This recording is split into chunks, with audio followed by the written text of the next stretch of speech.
What's going on, Port fans? Welcome back to another video on the channel, and today we're going to be doing some fixture analysis for the 2023 season. It's just been released just 24 hours ago, and Port Adelaide have an interesting draw, to say the least. Obviously, it was expected to get something of the abnormal, considering we finished 11th last year, an abnormal position for where we should be in terms of our development and what we expect. So, an interesting fixture. Have a couple of great marquee games to come up, but also some games that are very much questionable as well, and showcases. Probably this is one of the weirdest fixtures I think that's been released.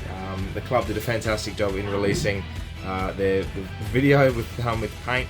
That was pretty funny. So a lot of excitement, and it's building for 2023. But let's get straight into it and analyse next year's fixture. So, we go through the fixture. We'll go through it in a second. But firstly, I'll do some key stats for you. So, playing twice, we have Adelaide, Collingwood, Essendon, Geelong, Richmond, and the Western Bulldogs. So, a couple of very difficult games there. Obviously, the showdown.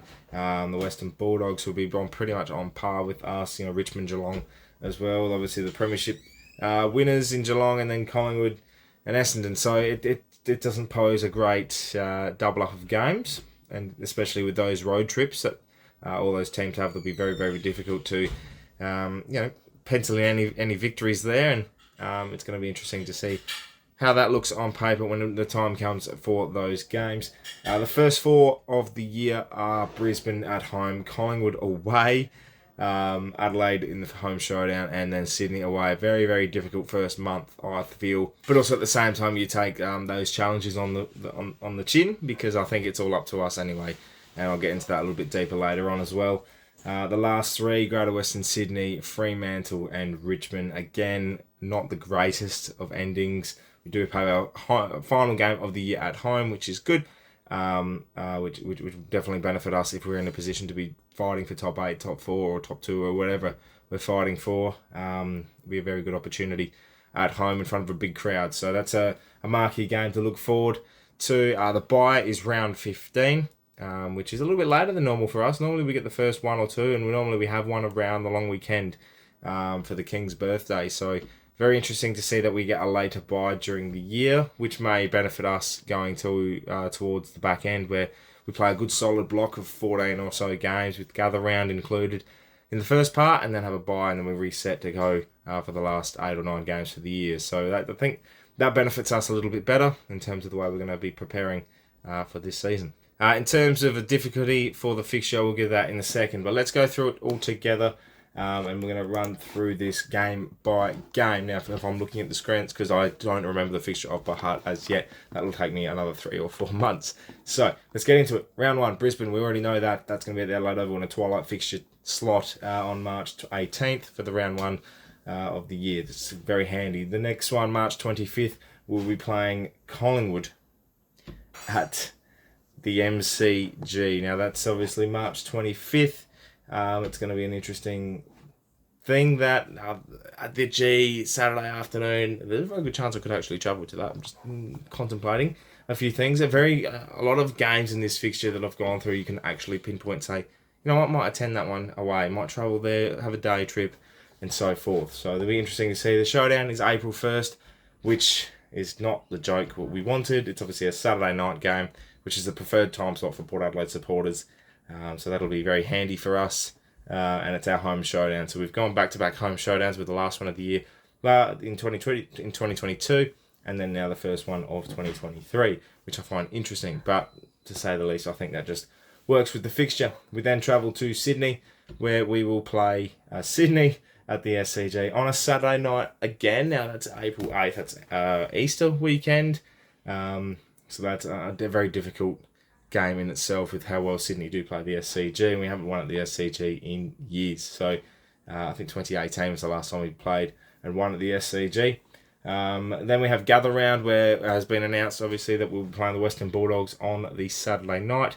So very beneficial for our time slots and for our fans to have these marquee games so early on, and that rounds out the first 5 rounds of the year. And if you're looking at that, if you look at how you're going to have your team in terms of performance, I'm taking a 3-2 start. I think that gives us a good bouncing block into the next 4 games, which do seem a little bit easier in my opinion. Which we go to round 6, which is Anzac round. We play at the Adelaide Oval. We always host Anzac round. It's one of the key fixtures where we do request. Now this time slot in particular is going to hurt fans attending. I know it's round 1 for the local leagues, so a lot of people, including myself, probably most likely won't be attending that game, which sucks because I think we do have a very beneficial Anzac round celebration, and it's one of the better ones in the league. So a bit disappointed I am with that time slot in particular for that kind of game, but we do play West Coast too. If you go by 2022 form, I'd be locking in a win. Then we move forth. We play a Friday night game, first one for the year. We played at Marvel Stadium against St Kilda, which is an interesting game I thought to have as a Friday night game. Not a very attractive game in terms of how it looks on paper in terms of positions or anything like that if you go by 2022. But in saying that, we play away time slot for a Friday night game, which is very rare. We play St Kilda at Marvel. First time in a while that we're playing St Kilda at Marvel. That doesn't, we're not playing in Cairns or in China or something like that. We're actually playing St Kilda at their home ground. So I think that's very good. Very nice to have an away Friday night game, which we don't usually get to see much of for Port Adelaide. We move into round 8. We play Essendon at home on a Sunday 12:40 time slot, which is the hangover time slot. The week after, we play North Melbourne in Tassie, the Jason Horne-Francis Cup. That's going to be interesting to see how that all pans out. But then again, we did really well last year playing in Blundstone down in Tassie. So another beneficial game.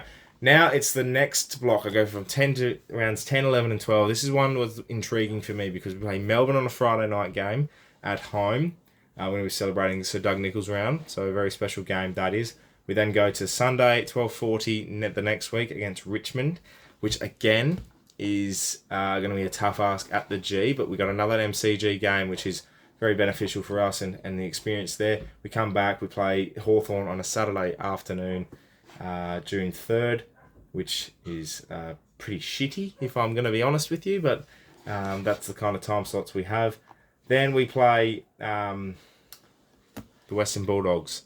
This is the first of the double-up games. We play the Western Bulldogs Friday night in Marvel, which is a long weekend, which might be beneficial for me to pop over and go for a long weekend in Melbourne. So it'll be very interesting to see how that pans out. And then, that's the next block of games that I think are very tough is that Melbourne, Richmond, Hawthorn, probably the easiest of the night at 5, play the Dogs. And then back the Thursday night, the next week, we're playing Geelong at home, a Thursday night time slot at home, which is, I think, beneficial in a way, but at the same time, round 15. It's so that's round 14. Round 15, obviously, the bye. So the first 15 games have been set in stone with the fixtures and time slots and where we play. They're all set in stone. Obviously, the rolling fixture will come after that.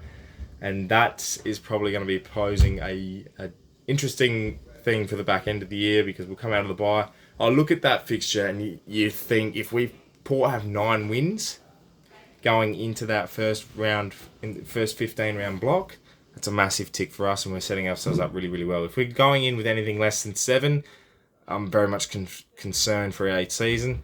And we talk about the performances and Ken Hinkley and his coaching position and the risk that he has for this year and very much, the question marks over what he'll be doing and if we will re-sign him or not. Round 15 bye is a very, very late bye for us. And if we're in a position where finals are unlikely or not to the standard we expect, some changes may happen. I'll move into the rest of the year. Obviously, the rest of the fixtures aren't confirmed, but we probably play Essendon away after the bye. We come back to the MCG. We're playing Essendon, which is a very different time slot for us and a very, very, very different venue to be playing Essendon. We've always played them at Marvel. Gold Coast back at home. Carlton at Marvel. Collingwood at home. The Showdown, which is an away showdown. Geelong in Geelong.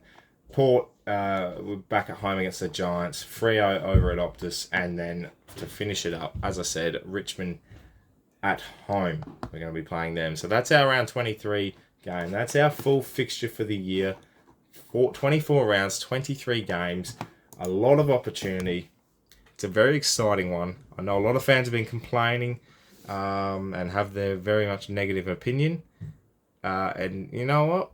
And I understand, and people will have their opinions on the fixture. I'm concerned, obviously, but we can't pick the fixture. And I'm not going to say that getting a harder fixture is an excuse. And that's as simple as that. I think overall, having a fixture that's going to be harder is much better as a challenge. And if this football club wants to stand up, if we want to perform the way we should be and expect to play, then no doubt I'm taking a harder fixture. I want a point to prove. I'm going to be taking these challenges and really set in stone what a 2023 game plan is going to do to be winning this difficult draw. So bring it on, I say. Let me know your thoughts in the comments below, Port fans, of this fixture for 2023. Obviously, it's still a long way away. We're going to have 3 months, I think it's 4 months to go till round one. Obviously, with the build-up, we're going to have pre-season games as well. But regardless, exciting times, still plenty to play out in the off-season. Fixture has been announced. We're all ready to go. The boys are back at training, so I'm very much keen to see what 2023 brings. And with that, this will be the final video of the year for the pair, for myself. There'll be one last video out during the week, sometime to just wrap up what's been a year to probably forget in terms of being a Port fan, but also a year to remember for the channel. So it's been pretty special for that, but that'll be released later in the week. I just thank you very much for watching, and make sure you subscribe to the channel if you're new to plenty more Port Adelaide and AFL content to come your way in 2023. My name's Anthony, and as always, come pair.